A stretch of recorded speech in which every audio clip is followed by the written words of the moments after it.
Hey everyone, welcome back to another episode of the Saloon Podcast, and this time we're talking about the two second to last letters within the alphabet, X and Y. Well, We, that was a weird joke, but anyways, we're here to talk about Pokemon X and Y, Gen 6, yep. because we did Black and White last time, and now we're continuing the marathon with X and Y. We also apologize for the really long delay. There were a lot of things we had to take care of and we got sidetracked. At least I did anyways. I don't know about Burner here, but I definitely got sidetracked. Yeah. It it has definitely been a bit of a stressful week for us But here at the saloon. So yeah, but we do definitely apologize for that deeply, because we're gonna try our best to get back on a weekly schedule if we can. hmm We're gonna try our hardest, but we can't make any guarantees. Anyways, I'll be leaving this talk mostly up to Burner, because I don't think I remember that much about X and Y, other than the fact that I remember it felt really boring compared to the other games. At least that's what I felt. Uh, it's and fair the fact that I judgment. caught a shiny, then I caught a shiny Braviary. That's about it. Uh,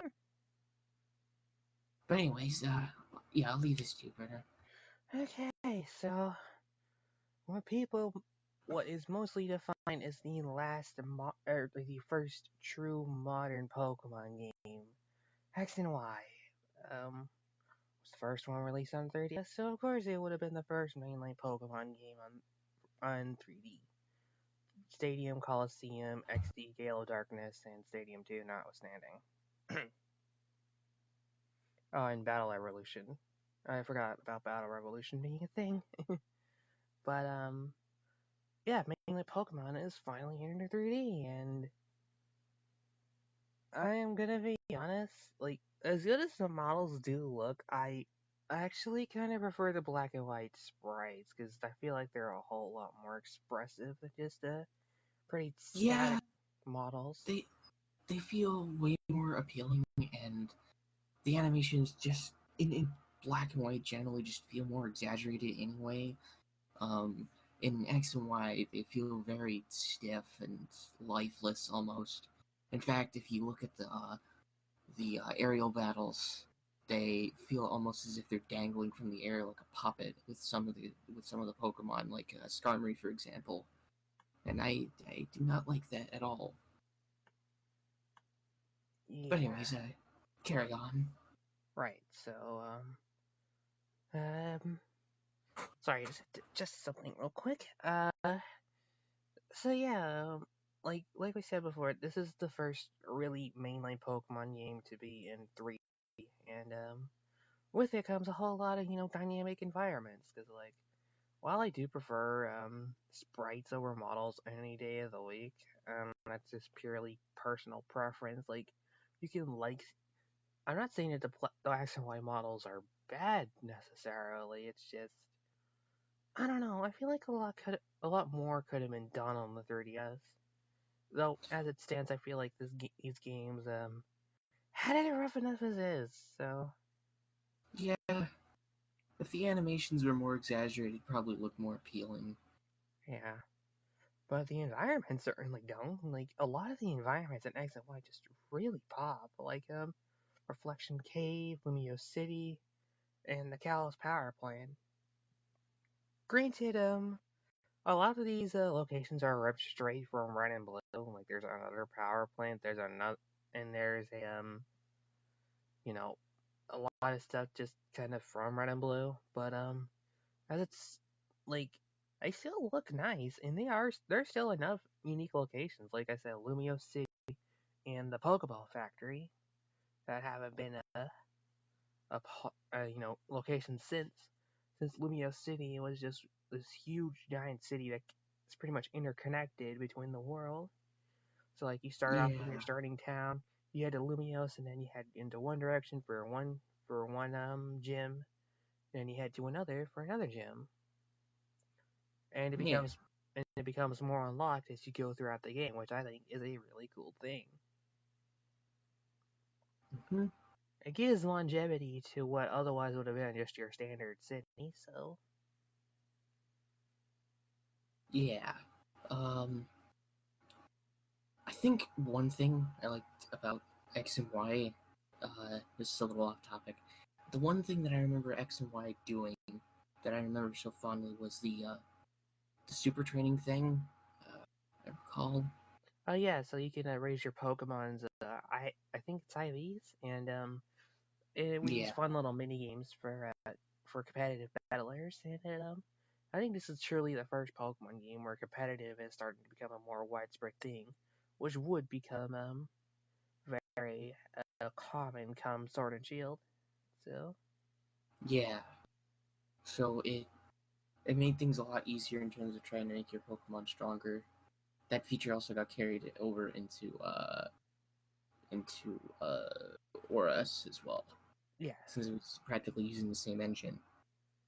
basically, if we talk about it in this game, aside from like one really aside from one thing, chances are it's in Oras as well. So It's most likely in Oras. yeah, So yeah, that's one thing I liked about X and Y.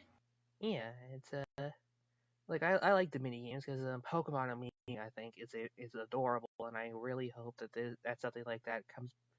Well, we did get Pokemon Camp, but it is Pokemon on me, y'all.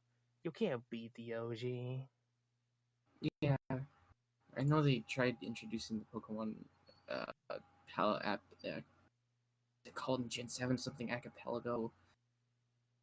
It is nowhere near. It's not on the same level. Yeah, even that is just. Yeah, but But me took the cake. Me was really nice. yeah, Pokemon to me. It was an adorable idea, and I really hope that they bring that feature back into another game someday. But we're getting very off track here, Hmm. so let's discuss a pretty standout addition to the series that would have been forgotten in the next gen, despite actually being in the next gen. Mega Evolution. This is this region's standout gimmick, and it is very cool. It's essentially giving Pokemon in the Kalos decks a second evolution that they can do if they're holding a Mega Stone and letting the Hmm. Mega evolve. And let me just say, it turns Kangaskhan from rarely used to Ubers. So this thing's kind of crazy. That and that's another feature that also carries into Oras as well. Yes, and there actually was new megas introduced into RS, but we already talked about that game in the Ruby Sapphire Emerald episode. So if you want to go Yeah, talk about it more you can go listen to that. yeah, But as it stands, like this is the first game where it gets introduced, and like a whole lot of awesome Mega Pokemon have been introduced: Charizard X, Lucario, Mawile, and Mawile, Bayonet, I think, or Banette was Bayonet. in Auras. Oh, oops, my bad. It's Uh, alright. I know. Wait, Sorry. Oh, Mega wait, Ampharos, Mega Blaziken. wait. Yeah, Banette was in X and Y. I was thinking the Sableye, but yeah, Blaziken. Um, yeah, it's just like Oh, apologies Mega for Bayonet wasn't. Huh. yeah. Okay. I got that wrong. I was thinking the Sableye because that's in Auras. I was gonna say Sableye at first, but I realized that was in Oras. But yeah, Yeah, Mega yeah, Mega Man that. Mega yeah Mega Banette, Mega Ampharos, Mega Blaziken, uh, Mega Charizard X and Y, and then Mega Mewtwo X and Y. They were all great. Oh, and Yeah, we also got Mega Gengar, which was awesome. yeah, Mega Gengar is pretty cool looking, and Only it downside to Mega Gengar is that that's the only time you'll ever actually be able to tell the difference between its regular form and its shiny form. So, or shiny. plus it gave everybody a reason to hate Shadow Attack aside from Gothitelle. So,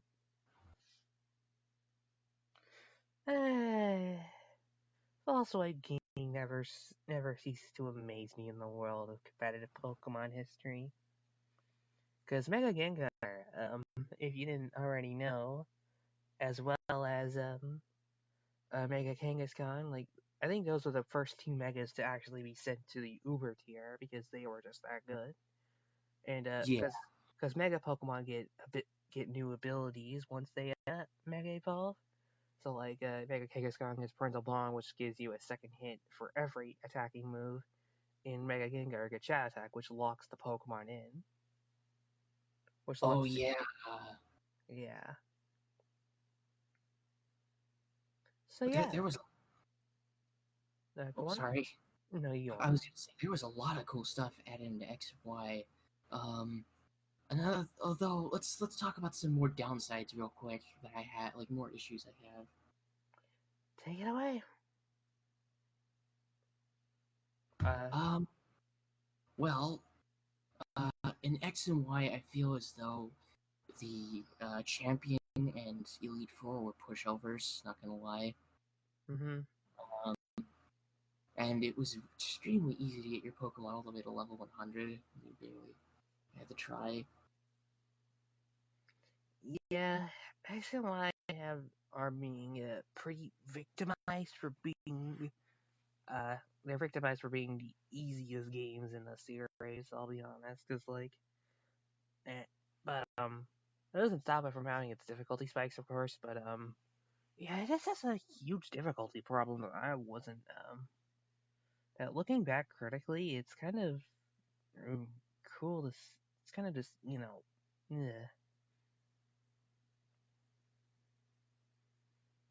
Yeah,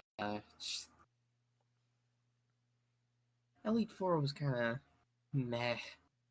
As for the story itself, let's see, what do I remember? I remember Team Flare, and then what's his face? Uh, Lysander. That's right. Yeah, Lysander. Uh,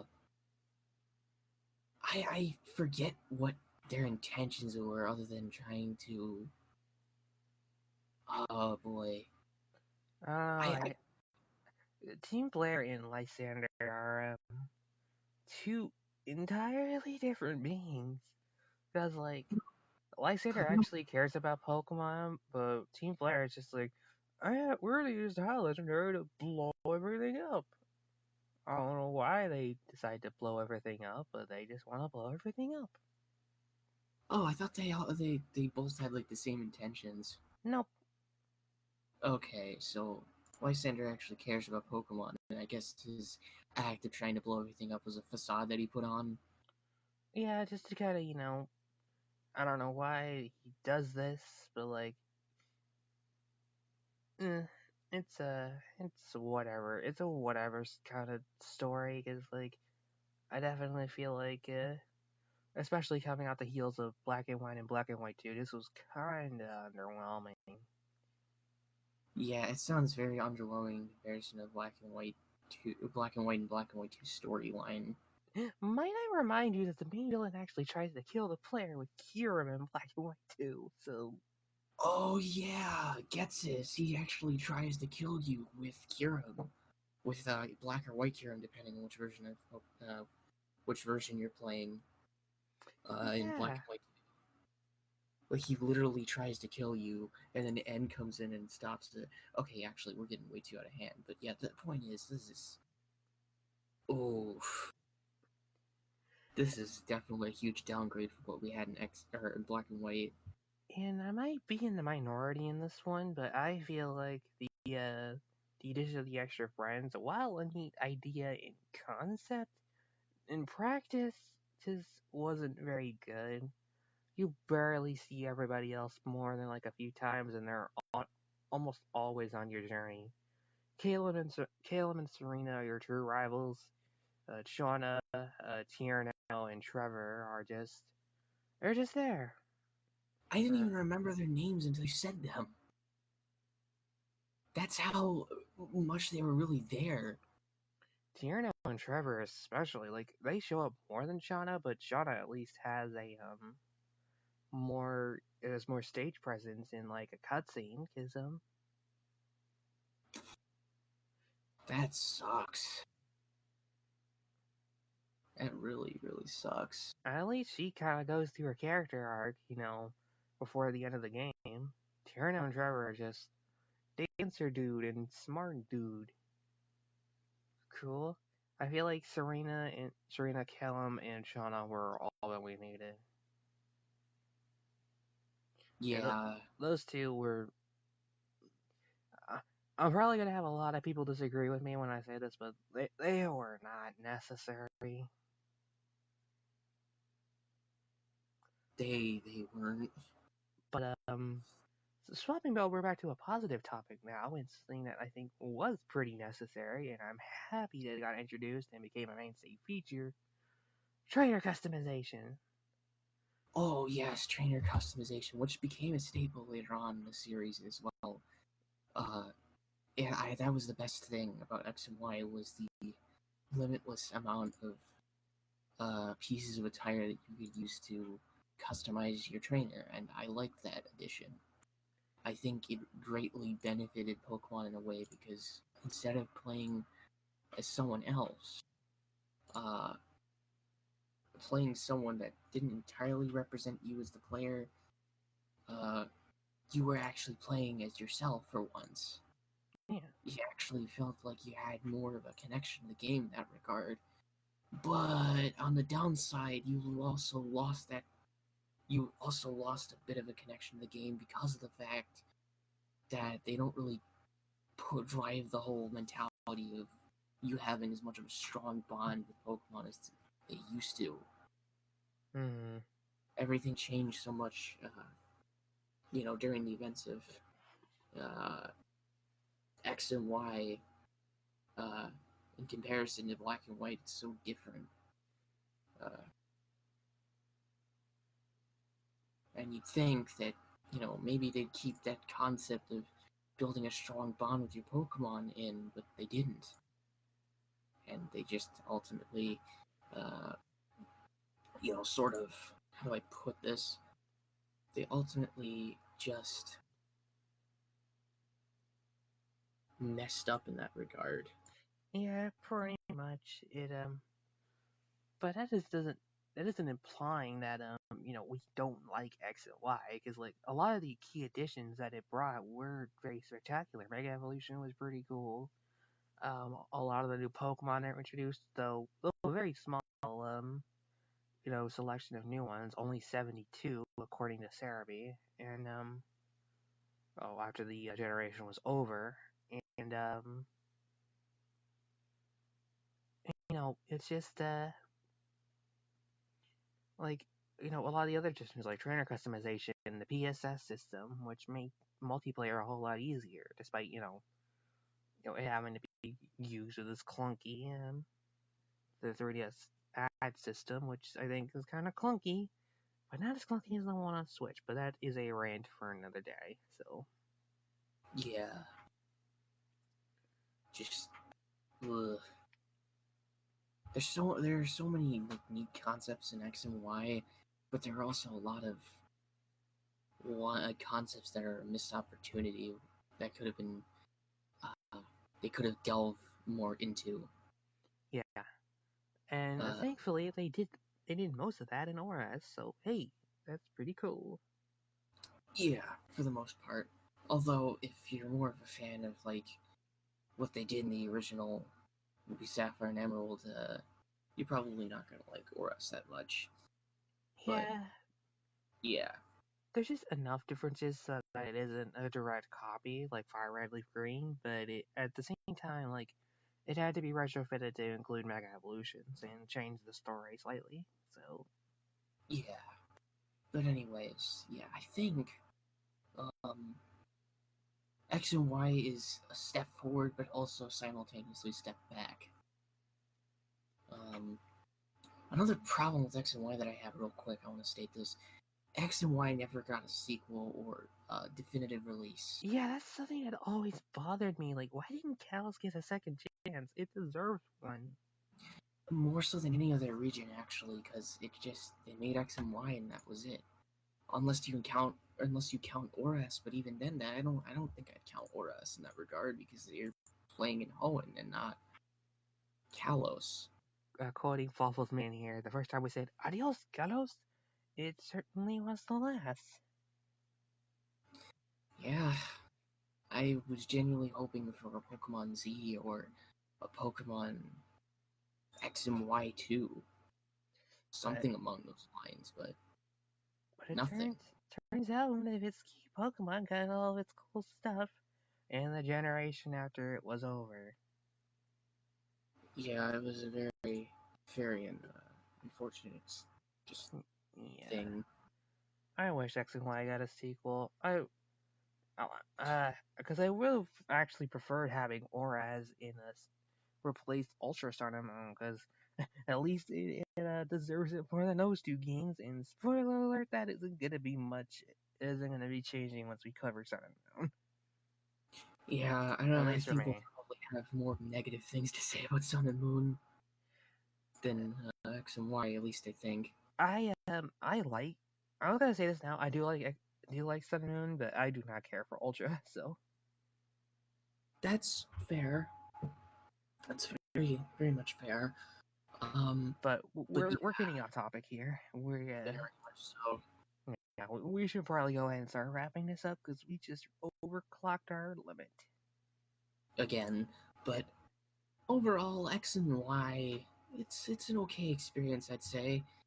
If you're looking for something that's uh, relatively um, easy in terms of difficulty, but you don't want anything too challenging, um, uh, I'd say X and Y would be a decent start. As for me, X and Y are actually some of my favorite Pokemon games. But looking back critically, it's clear to see that they do have some problems. But even then, Which are very apparent. but I can still enjoy them just as much as I do Black and White too. So Yeah, I still enjoy X and Y just as much as the next guy for the most part. It's just the things that I mentioned made it feel more boring than it should have been, I think. But I feel like Oras kind of did more than enough to compensate for it and change my general outlook of Gen 6. But yeah, overall, I'd say X and Y are pretty decent. They're not like mediocre, but they're above mediocre. They're decent. They're not great, but they're also not terrible. They're in the middle of the road. They're a perfect middle ground. You know, and I think it's that's a not. perfect way of looking at it because that's Yeah, pretty much what X and Y are meant to be. yeah. At least that's what it seems like, anyways. I don't know what they were trying to go for. And one last thing before uh, we actually do wrap this up. I think they made X and Y the way that it was, along with Sun, Moon, and Sword and Shield. It was probably because of the fact that the audience that they're catering to is different. As the children these days don't really seem to have as much of a as like strong of a as like long of a time span as they used to. Not time span, attention span as they used to. My bad. Because kids these days, they, in terms of how they're being raised, uh, they're usually given a mobile phone or a tablet to have them occupied. So it's very apparent that they're trying to cater to that audience so that they don't get bored and lose interest in the game immediately, whereas games prior to it, they didn't have to worry as much because kids were still interested. So they took notice to that in 2013 or 14. I can't remember when X and Y first officially dropped. I think it was 2014. No, 2013. Yeah, 2013. Yeah, it's 2013. Yeah, but either way, X and Y's alright. It's a decent game. It's not something I'd personally it's not something I'd recommend if you want a great experience. But if you want something simple, something that's not too hard, not too easy, or something that's like decent, go with X and Y. It's not a bad choice at all for people with that intention. But Yeah, anyways, I think that's all we really need to say about that game. I don't think there's really much we can go over other than maybe like the small minor details that we could theoretically cover in a second part, but if we did a second part, that'd be much longer than the first. But yeah, Yeah, so it would be a bit of a mess, that one. yeah. But either way, I think that's it regarding X and Y. If you enjoyed this episode of the Saloon Podcast, make sure you stick around. Stay tuned for more. Uh, Anyways, we'll see ya. Bye bye.